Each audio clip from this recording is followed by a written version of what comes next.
Так, assalomu alaykum. Bugungi darsimizda вспомогательный liniyalarni, translirованный kontur bilan tanishib chiqamiz. U nima uchun kerak?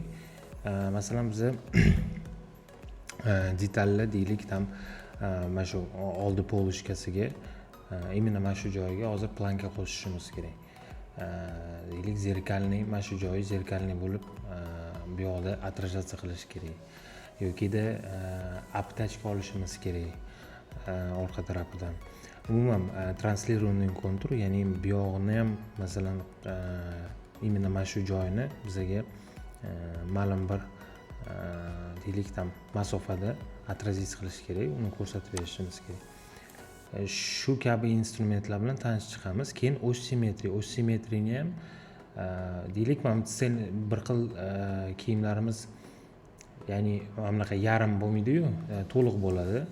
Ya'ni shu qolgan yarimini chizib, yopishtirib o'tirmasdan ossimetriya degan instrument bor. O'shani bosilsa, точно shunaqa qilib kopировать qilib, ya'ni ikkinchi tomoni yaratiladi. Keyin долевой и detallarimizni nomi bilan tekst qanaqa qilib yozish kerak, yozsa bo'ladi, uni ko'rib chiqamiz. И внутренний технический точкаlarni ham ko'rib chiqamiz. Xo'p, boshladik.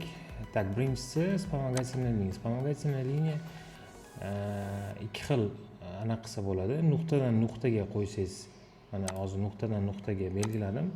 U menga ajratib beryapti. Ya'ni liniya chizib beryapti. Hali ajratgani yo'q. Hozir mana e'tibor bergan bo'lsanglar, belgilagan nuqtamdan teparoq anaqa berdi, chizib berdi. Nimagaki, bu yoqda mana svoystvosida расстояние 1 sm. Agar 0 qilsam, xuddi o'sha joyidan kesib beradi. Yo'q, menga deylik tam 5 sm teparog'ida xuddi shunaqa gradusda kesib ber deydigan bo'lsak, bu yoqda mana razrez detal bor. O'shani bosadigan bo'lsak, bizga xuddi o'sha biza belgilagan, xohlagan joyda kesib beradi. Yoki bu liniyaga bosib turib, masalan pastki liniya yoki tepadagi liniyaga bosib turib, xuddi o'sha gradusda bizga ma'lum bir masofada, deylik tam 10 sm tushirib beradi. Shuni ham kessa bo'ladi. Bu kesish usuli to'g'ri bo'ladi qachon gradatsiya bo'lsa, ya'ni gradatsiya bilan birga bir xil tekis kesiladi, удобный instrument hisoblanadi. Chunki boshqa instrument ham bor, ручной рисовать qilib, agar mana bu yerdan deylik botgacha qilib, keyin uni rejim detaliga o'tib turib, ikkalasini tanlab turib, keyin kesadigan bo'lsam, gradatsiyasi sal boshqa bo'lib qoladi. Ya'ni muammoroq bo'ladi. O'shaning uchun bu kesish usuli bu ham kerak, uni ham qilsa bo'ladi. Ya'ni вспомогательный liniya bilan ham, u bilan ham qilsa bo'ladi. Prosta o'zini joyini aniqlab olishingiz kerak bo'ladi. Qaysi joyda, qaysi instrument bilan foydalanganingiz afzal bo'ladi. Вспомогательный liniya bilan tushunarli. Endi translirованный kontur. Soздать translirованный kontur, masalan, deylik, mana shu konturni bizga translyatsiya qilib beryapti. 1 sm расстоянияda, deylik, 3 sm qiladigan bo'lsam, уже 3 bu yoqdan qilib beryapti. Lekin men bu instrument bilan shu paytgacha hali foydalanganim yo'q va o'rgatgan odamni o'zi ham so'raganimizda bu bilan bilmayman qaysi anaqada foydalanish kerak, nimagadir kerak deb aytilgan. Inshaalloh men ham bir qiziqib ko'raman. Rostdan ham bormi, значит, qaysidir anaqasiga kerak bu. Ya'ni ishlatsa bo'ladi. Xuddi shuni anaqasi уже создать parallel kontur. Bu уже точныйroq. Menga masalan orqa aptachka kerak. Orqa aptachkani создать qilishim uchun men mana shu anaqaga bosdim. Bo'yin o'yindisiga bosdim. Bu yerda mana расстоянияni belgilayapman. 5 sm qilyapman. U menga tekis qilib aptachka yasab beryapti. Buni razrezать по liniya qilaman. bo'ldi. Уже mana bu detal masalan menga kerak emas hozir. Menga faqat mana shu aptechkasini o'zi kerak edi. Bo'ldi, aptechkani oldim. Menga aptechka kerak edi. Tak, translirованный kontur tushunarli bo'lgan bo'lsa kerak. Yokida nuqtadan nuqtaga belgilasangiz, u sizga imенно shu kontur nuqtadan qaysi nuqtadan nuqtagacha belgilagan bo'lsangiz, o'sha konturni takrorlab beradi. Masalan, mana shu Proima o'yindisidan bu yoqqa tepaga olaman. U menga tekst qilib berdi, lekin men agar hozir почтовой qildim-da, mana birinchi bu yoqni belgiladim, keyin bu yoqni soat bo'yicha ketyapti nuqtalar. Agar men nabarot qilib bu yoqdan belgilab tursam, ya'ni bu yoqdan bu yoqqacha belgilasam, bu menga полный konturni qilib beradi. Shu. Tak, parallel kontur. Endi o'z simetriyaga kiradigan bo'lsak, tak, kelinglar mana bitta вспомогательный liniya qilamiz boshda. Mana bitta planka qilishim kerak. Men deylik tam 4 santimetrga planka qilishim kerak. Вспомогательный liniyaga ya'ni bu yoqdan bu yoqqacha menga bu liniyadan emas, bunaqa chizib beradi. Men именно tekst liniyaga kerak menga. Ya'ni bu yoqdan bu yoqqa qilib beradi. 5 santimetr qilaman.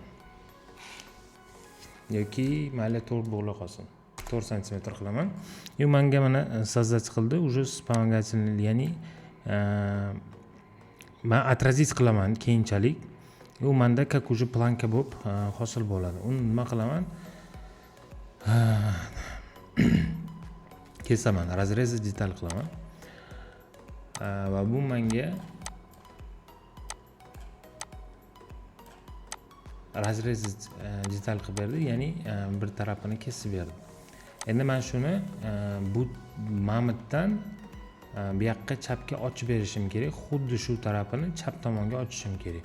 Uning uchun zo'r ajoyib instrument bor. O'z simetriyaga bosaman. O'z simetriyada mana bu yoqqa bossam, любой bitta tekst liniyaga bosilsa, faqat tekst bo'lishi kerak, sharti o'sha. Добавлять насечки нет. Agar nasechkalar bo'lsa shu liniyada nasechkalar qo'shmaslik, men deylik menga kerak emas nasechka. Bo'ldi. Уже menda o'z создать qilib bo'lindi. Men uni nimadan bilaman? Rejim detaliga o'tsam, bu yerda mana ikkita instrument ochilgan bo'ladi. Birinchisini ochadigan bo'lsam, mana zerkalniy ochib berdi, ya'ni botda ham zerkalniy bo'lib paydo bo'ladi. Lekin men agar buni bu yoqqa o'ziga qo'shib qo'yadigan bo'lsam, ikkinchi tarafi yo'qolib ketadi. Hozir mana shiftni bosib turib, katta detalni ham, ya'ni poloshkasini ham tanladim, bu plankani ham tanladim. Mana ikkita detal tanlanib turibdi. Bu yoqda agar соединить, объединить выделенные детали, shunaqa instrument bor. Shu yoniga olib kelsangiz, yopishtirib beradi. Uni yana batafsil o'tamiz. Mana hozir u, ya'ni ikkinchi tarafi yo'qolib ketdi. Agar men hozir buni ikkinchi tarafini ochib ber deydigan bo'lsam, menga полный detalni ochib beradi. Menga faqat mana shu plankani o'zi kerak. Uni nima qilaman? Tak, shu o'z simetriyani yanada yaxshiroq tushuntirib o'tadigan bo'lsam, tak, o'z simetriyaga kiraman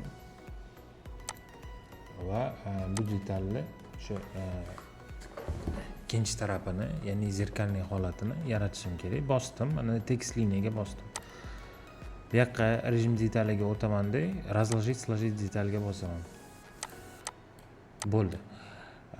Bu o'shni создать qilganimda уже bo'ldi, avtomatik bu создать qilib bo'lingan. Bu yoqda xoh mana buni bosing, bosmang, raskladkada mana bunaqa bo'lib ko'rinadi. Hozir mana bu yoqda bunaqa bo'lib ko'rinyapti, lekin raskladkada уже o'z simetriyani создать qilganimizdan keyin bu yoqda zerkalniy degan galочка paydo bo'ladi. O'shani agar bu narsa, ya'ni bu detalda, любой bitta detalda zerkalniy deb yozilgan bo'lsa, bilingki, u raskladkada ochiq holda bo'ladi. Xo'p, bu narsa nima uchun kerak? Ikki xili bor. Ya'ni to'liq разложить, сложить detal, ya'ni bitta detalni to'liqligicha ochib beradi. Ikkinchisi просто ikkinchi tarafini qilib beradi-yu, faqat simmetrichniy bo'ladi. Bitta tarafini o'zgartirsam, qolgan ikkinchi tarafi ham o'zgaradi.